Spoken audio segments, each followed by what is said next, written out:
The year 1650 was around there was notable because of René Descartes, who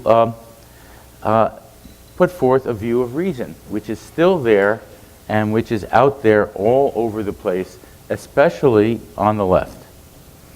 And it is screwing us up very badly. It has a number of parts, and you may have heard these parts. First, and by the way, before I start, they're all false. It says, all reason is conscious, you know what you think.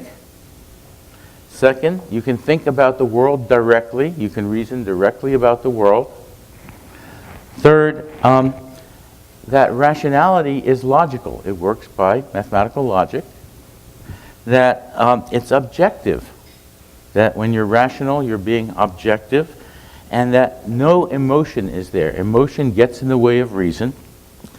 That reason is disembodied, that it's there to for self-interest, mainly. You're there to pursue your purposes. That's what reason is about. Okay, you've all heard this view, right? Some of you might have grown up believing it, like me. It's all false. Every part of it is false. 98% of your reason is unconscious. Why? Because you think with your brain. Believe it or not. Even political leaders think with their brains now and then. And that is important because brains are evolved to run bodies. You can, and all thought is physical. All thought occurs by neural circuitry in your brain. You can't think or understand anything that isn't physical like that. And that's what I do. I work in cognitive and science and neuroscience, and that's what we study. And we have begun to figure out how it works. And all of the stuff I've been writing about politics is based on that research. So we'll talk a little bit about that as we go along, but it's very important to understand that everything you understand is via circuitry in your brain that's physical, and that it's set, and that you understand only things you can get through your body, right? Now, several questions then arise. Does it work by logic? Does rationality work by logic? The answer is no. I went to MIT, studied math, was a math major, studied logic, worked in logic for a dozen years. No. It works by what's called framing and metaphor and narrative.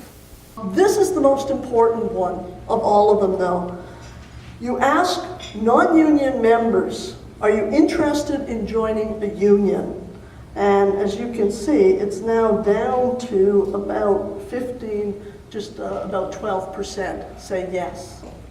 That's an extraordinarily low number. That's lower than in the US. And what that indicates to me is not that people hate unions. It indicates my first slide about who is Tommy Douglas. Oh, he's Kiefer Sutherland's grandfather.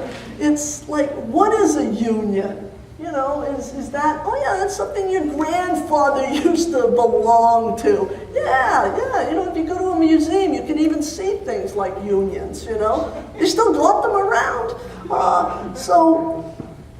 And we're our own worst enemy.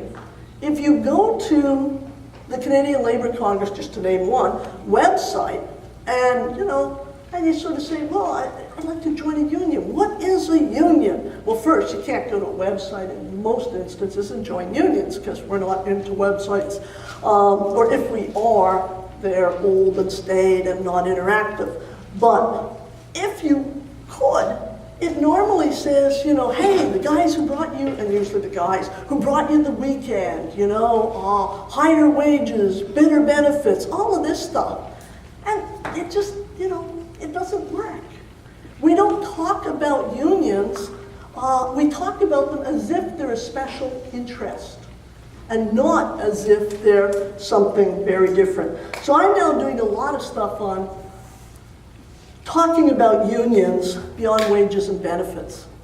And how to talk about unions is absolutely essential. Unions are fundamentally organizations for winning rights. In society, you don't actually have a whole lot of rights. I get phone calls all the time. Well, you know, this happened to me. Is that fair? Absolutely not. Well, then can't I do something about it? Absolutely not. You don't have rights. You gotta join with a bunch of other people and you gotta do it yourself. You know, well, that's not, you know, isn't there a constitution? The Constitution doesn't say anything about fair. You know, what the hell's that got to do with anything? So it's organizations for helping people to win rights. And then, what's really neat is that most people don't realize, even if you got rights, doesn't mean you can exercise them. I have a driver's license, but without a car, I ain't going anywhere. You gotta have a car, a vehicle through which you exercise the rights. And so this very notion that, you know, that here's an organization that not only helps you win rights, but actually is the vehicle through which you organize and exercise your rights. And as such, they become schools for democracy. Finally, don't trash talk. Don't even think about trash talk, as I said in the beginning. Here's trash talk from the website of a client, perhaps an ex-client. No. This is what George has talked about. We do this all the time. This is only accessible. It's not that this organization, it's not that OPSU is worse than anybody else. This is what we do all the time.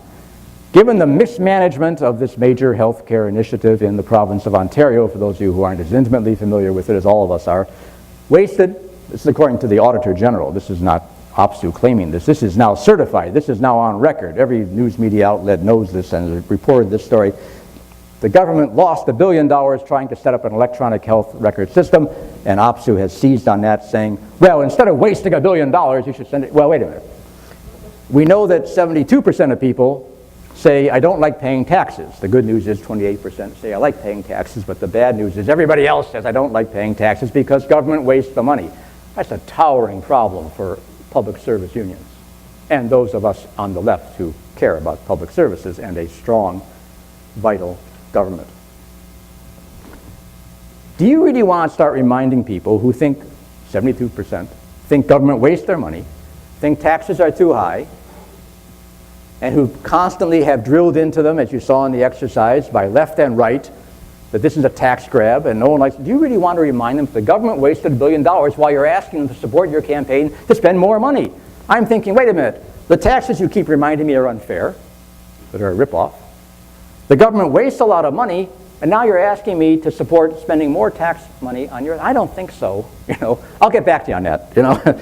The other one thing that I learned, I think I knew a little bit about it already, but many of the presenters talked about this whole idea of framing and how you present things to a population. And you know, there's been a lot lately about wedge politics and, you know, culture wars and all of those kinds of ideas.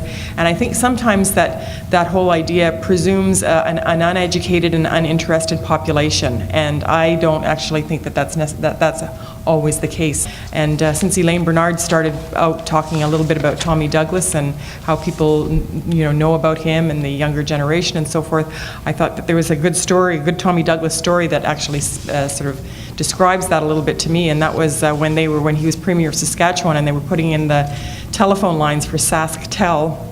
He got a note or a letter from a farmer who was mad about SaskTel putting in the lines, and the note said, some bugger bust my fence.